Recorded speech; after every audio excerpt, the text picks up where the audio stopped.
আসসালামু আলাইকুম রহমতুল্লাহি ওবরকাতুহু। সম্মানিত দর্শক, বাংলাদেশের পররাষ্ট্রমন্ত্রী ডক্টর খলিলুর রহমান নানা কারণে তিনি এখন আলোচিত, কারো কারো কাছে সমালোচিত। অনেক ক্ষেত্রে কেউ কেউ তাকে বিতর্কিত করার চেষ্টা করছে। আর বাংলাদেশে আগমন, ইউনূস সরকারে তার অন্তর্ভুক্তি, পরবর্তীতে নিরাপত্তা উপদেষ্টা হওয়া এবং সেখান থেকে একেবারে ম্যাজিক্যালি জাদুকরীভাবে তারেক রহমান সাহেবের সঙ্গে তার বৈঠক, বৈঠক পরবর্তীতে নির্বাচনের পর পররাষ্ট্রমন্ত্রী হিসেবে নতুন সরকারে তার শপথ গ্রহণ, সব মিলিয়ে এরকম ম্যাজিক্যাল ঘটনা, মানে একজন ব্যক্তিকে নিয়ে খুব অল্প সময়ের মধ্যে, মাত্র ১.৫ বছর সময়ের মধ্যে ১৮ কোটি মানুষের দেশে যে ঘটনাগুলো ঘটেছে, এইরকম ম্যাজিক্যাল ঘটনা হাজার বছরের রাজনীতিতে ঘটে না। যখন শের শাহের অর্থমন্ত্রী রাজা টোডরমল, তাকে সম্রাট আকবর অল অন এ সাডেন এনে মুঘল দরবারে তিনি প্রকাশ্যে তাকে রাষ্ট্রের অর্থমন্ত্রী বানালেন, তখন সারা বিশ্ব কেঁপে উঠেছিল, সারা বিশ্ব কেঁপে উঠেছিল। আবার একই সময় ধরুন, সম্রাট আকবর যখন যোধাবাইকে বিয়ে করেছিলেন, অথবা সম্রাট বা সুলতান সুলেমান যখন ইব্রাহিম পাশাকে, একজন ক্রীতদাসকে, তিনি তার প্রধানমন্ত্রী নিয়োগ করেছিলেন, উজিরে আজম নিয়োগ করেছিলেন, তখনও বিশ্ব কেঁপে উঠেছিল। একইভাবে বাংলাদেশে এই সময়টিতে ডক্টর খলিলুর রহমানের নিয়োগ পররাষ্ট্রমন্ত্রী হিসাবে, বিশেষ করে তারেক রহমান সাহেবের সরকারে বাংলাদেশ সংশ্লিষ্ট যে সকল দেশি বিদেশি শক্তি সমূহ রয়েছে, সবাই রীতিমতো নড়ে চড়ে বসেছে। সবার প্রশ্ন, হায় হায় হলো কি? উনি কোথা থেকে এলেন? কে তাকে নাজিল করলেন? তার কপালে রাষ্ট্রিকা কে এঁকে দিল? স্বয়ং বিধাতা, নাকি আমেরিকা, নাকি ভারত, নাকি ডক্টর মোহাম্মদ ইউনূস, নাকি তারেক রহমান, নাকি তিনি তার আপন যোগ্যতা বলে নিজেকে বাংলাদেশের জন্য অপরিহার্য করে তুলেছেন? ঘটনা যাই হোক না কেন, গত ১৮ মাসে তার চেয়ে ক্ষমতাধর, তার চেয়ে কৌশলগতভাবে গুরুত্বপূর্ণ, ব্যক্তিত্বময় একটি পদবি, এবং কারণে অকারণে এখন তিনি যেভাবে প্রাসঙ্গিক থেকে একেবারে আন্তর্জাতিকতায় পৌঁছে গেছেন। তিনি বাংলাদেশের পক্ষে জাতিসংঘে নির্বাচিত হয়েছেন সাধারণ পরিষদের সভাপতি রূপে, এবং ১টি বছর এই দায়িত্ব তিনি পালন করবেন। কাজে তাকে অ্যাভয়েড করা, তাকে তুচ্ছ-তাচ্ছিল্য করা বা তাকে অগুরুত্বপূর্ণ মনে করার মতো নির্বুদ্ধিতা বাংলাদেশের সাধারণত রাজনৈতিক মহলে কারো হবে না। আমার দুর্ভাগ্য বা সৌভাগ্য আমি জানি না, এই ভদ্রলোককে আমি কখনো সামনে দেখিনি, কখনো তার সঙ্গে আমার কথা হয়নি। এবং আশ্চর্যের ব্যাপার হলো, ডক্টর মোহাম্মদ ইউনূসের ক্যাবিনেটে তিনি অংশগ্রহণ করার পর আমি মূলত তার নাম জানছি। এর আগে সরি এর আগে তার সম্পর্কে আমার কোনো ধারণা ছিল না, আমি তার সম্পর্কে জানতাম না। কিন্তু যেই মুহূর্তে তিনি নিয়োগ লাভ করেছেন, তো সেক্ষেত্রে তার যে সুগুণাবলীগুলো রয়েছে, সেই সুগুণাবলীগুলো যেভাবে সামনে এসছে, আমি তো রীতিমতো অ্যামেজড। আমাদের দেশে এত লেখাপড়া জানা মানুষ, আন্তর্জাতিক অঙ্গনে এত সুপরিচিত মানুষ আছেন, আমার জানা ছিল না। এরপর ইউনূস জমানাতে তিনি আসলে অত কথা বলেননি, কিন্তু তিনি যে এত সুন্দর ইংরেজি বলতে পারেন, এত সুন্দর বাংলা বলতে পারেন, আর তার যে ডিপ্লোম্যাটিক ল্যাঙ্গুয়েজ, ওরাল এবং বডি ল্যাঙ্গুয়েজ, তার ড্রেস কোড, তার হেয়ার স্টাইল, তার বসার স্টাইল, সব মিলিয়ে আমার কাছে মনে হচ্ছে যে আপনি যদি প্রশংসা করতে চান, তাহলে তিনি এক অনন্য ব্যক্তিত্ব আমাদের পররাষ্ট্র মন্ত্রণালয়, এবং এমন আধুনিক, এমন চৌকস, এমন লেখাপড়া জানা এবং ইন্টারন্যাশনাল ব্যাকগ্রাউন্ড সম্পন্ন কোনো পররাষ্ট্রমন্ত্রী বাংলাদেশে আসেননি। তো সেই অর্থে তারেক রহমান সাহেবের মতো মানুষের সঙ্গে তার সংযুক্তি, তার সরকারের অন্তর্ভুক্তি এটি সরকারকে আহ্লাদিত করবে, সরকারকে আন্তর্জাতিক অঙ্গনে পরিচিত করবে, এবং তিনি তার এই বাংলাদেশের যে পোর্টফোলিও, এটি নিয়ে জয়শঙ্করের সঙ্গে বসুন, কিংবা ধরুন মার্কিন পররাষ্ট্রমন্ত্রীর সঙ্গে বসুন, রাশিয়ান পররাষ্ট্রমন্ত্রীর সঙ্গে বসুন, কোনো জায়গাতেই তাকে ইনফেরিয়ার মনে হয়নি। বরং মনে হয়েছে যে না, তার সে যোগ্যতা আছে। তো সেই মানুষটিকে নিয়ে এখন ইদানিং ভীষণ রকম আলোচনা হচ্ছে। আর আমরা যারা আলোচনা করছি সবাই আন্দাজে, আনাকুম, আন্দাজকুম বা মানে জানাকুম, মানে কিছুই আমরা জানছি না, শুধু আন্দাজের উপর ভিত্তি করে আমরা এক একজনের হাতি ঘোড়া মেরে দিচ্ছি।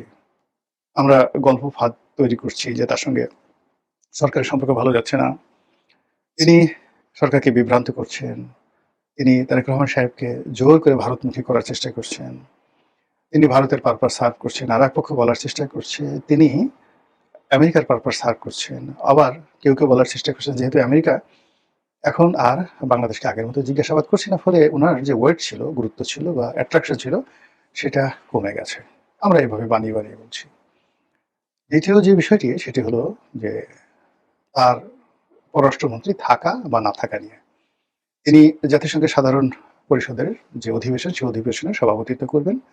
এই সময়টিতে তিনি ইচ্ছা করলে ঐচ্ছিক তিনি শপথে থাকতে পারেন, ছুটি নিতে পারেন, অথবা যেহেতু এটি টেকনোক্র্যাট কোঠায়, তিনি এটা সেখান থেকে ইস্তফা দিয়েও তিনি চলে যেতে পারেন। এটা তার একান্ত ইচ্ছা। তো এই বিষয়ে কথা বলতে গিয়ে তিনি অতীতে হুমায়ুন রশিদ চৌধুরী সাহেবের রেফারেন্স টেনেছেন যে তিনি যখন এই সাধারণ পরিষদের সভাপতি হয়েছিলেন, সেই সময়টিতে আবার তিনি একই সময় বাংলাদেশের পররাষ্ট্রমন্ত্রীও ছিলেন। তো এটা নিয়ে আমাদের দেশে যারা পদলোভী লোক, তারা সবাই আন্দাজ করে নিয়েছে যে তিনি আসলে ক্ষমতা হারাতে চান না, ক্ষমতা ছাড়তে চান না। তিনি যে কোনো মূল্যে ক্ষমতায় থাকতে চান, তিনি ওটাও চান, এটাও চান, এই ধরনের কথাবার্তা।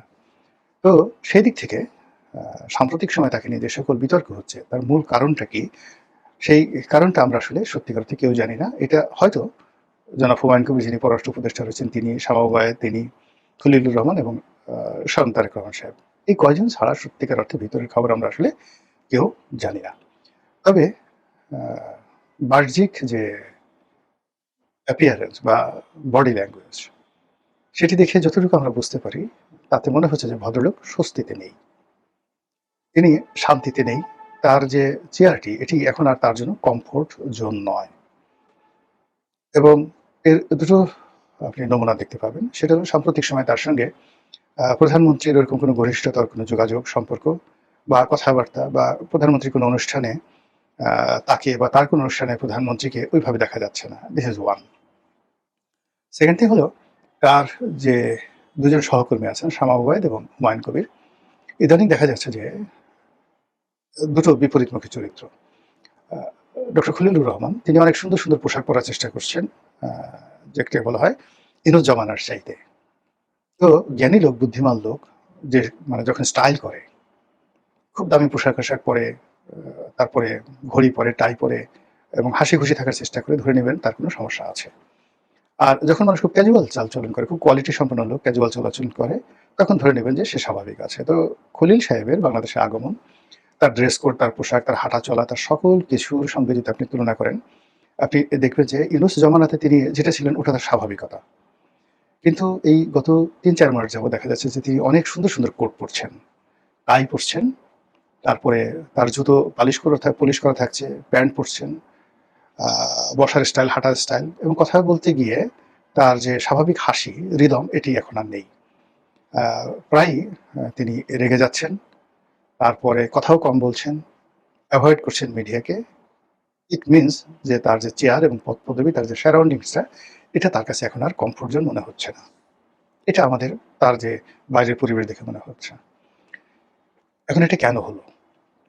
আগেই বলেছি, এটা আমরা জানি না, শুধু আন্দাজ করতে পারি। যদি আমার কথা জিজ্ঞাসা করেন, আমার কাছে মনে হচ্ছে যে এখানে যারা আছেন, ধরুন স্বয়ং প্রধানমন্ত্রী, তার সাথে যারা লোকজন, পররাষ্ট্র মন্ত্রণালয় সংক্রান্ত সংসদীয় কমিটি, অন্যান্য যারা আছেন, এমনকি পররাষ্ট্র সচিব যারা আছেন, আসলে তাদের সঙ্গে ডক্টর খলিলের যায় না। আরো স্পষ্ট করে যদি বলি, ডক্টর খলিলের শিক্ষা দীক্ষা, পারিবারিক পরিবেশ, তার ট্রেনিং, তার অভিজ্ঞতা, এর সঙ্গে তার সহকর্মীদের যে অভিজ্ঞতা, এটা সমপর্যায়ের নয়।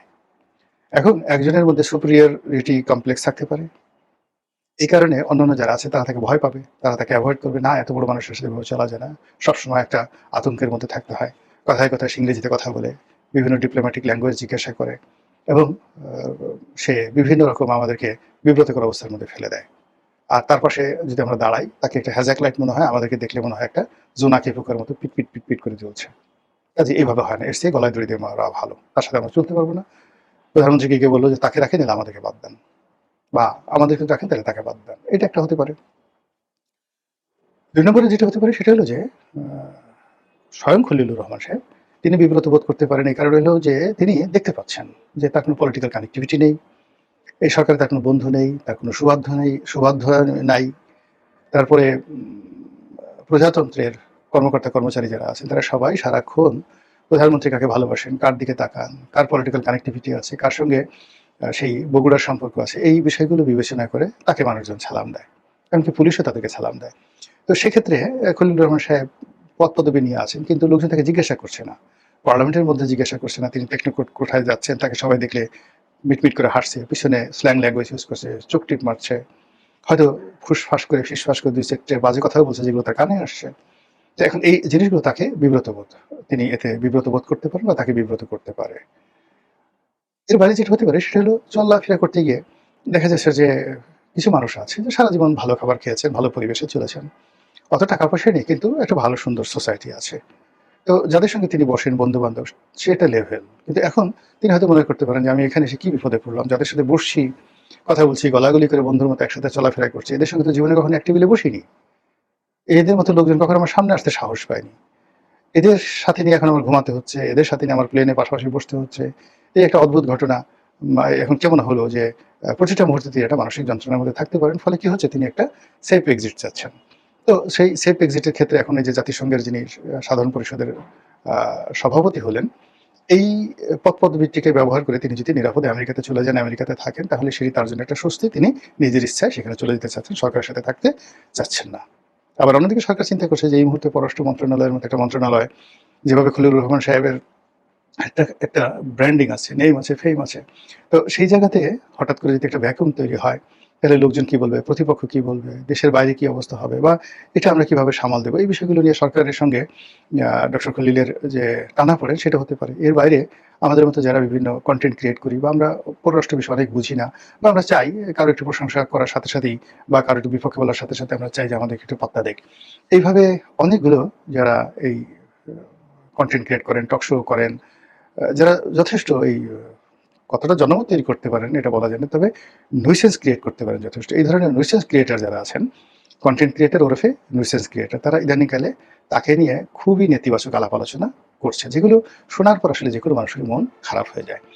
এর ফলে কি হচ্ছে, জনাব খলিলুর রহমান তার যে গ্লামার, তার যে গ্লিম্পস এবং তার যে চৌকুষতা, যেটা স্মার্টনেস বলা হয়, এটা ঠিক আগের মতো হচ্ছে না। তিনি অনেকটা পেইল হয়ে গেছেন, বিবর্ণ হয়ে গেছেন, তার চেহারাটা ধূসর হয়ে গেছে, তার চামড়া স্পষ্ট ভাঁজ লক্ষ্য করা যাচ্ছে এবং তার চোখ ক্রমশ কঠোরাগত হয়ে যাচ্ছে। এবং এই অবস্থা যদি চলতে থাকে, আর যাই হোক না কেন, তার এই পদ পদবি দিয়ে তিনি নিজের জন্য ভালো কিছু করতে পারবেন না, দেশের জন্য ভালো কিছু করতে পারবেন না। মহান আল্লাহ আমাদের সবাইকে হেদায়েত দান করুন এবং হেফাজত করুন। আসসালামু আলাইকুম ওয়া রাহমাতুল্লাহি ওয়া বারাকাতুহু।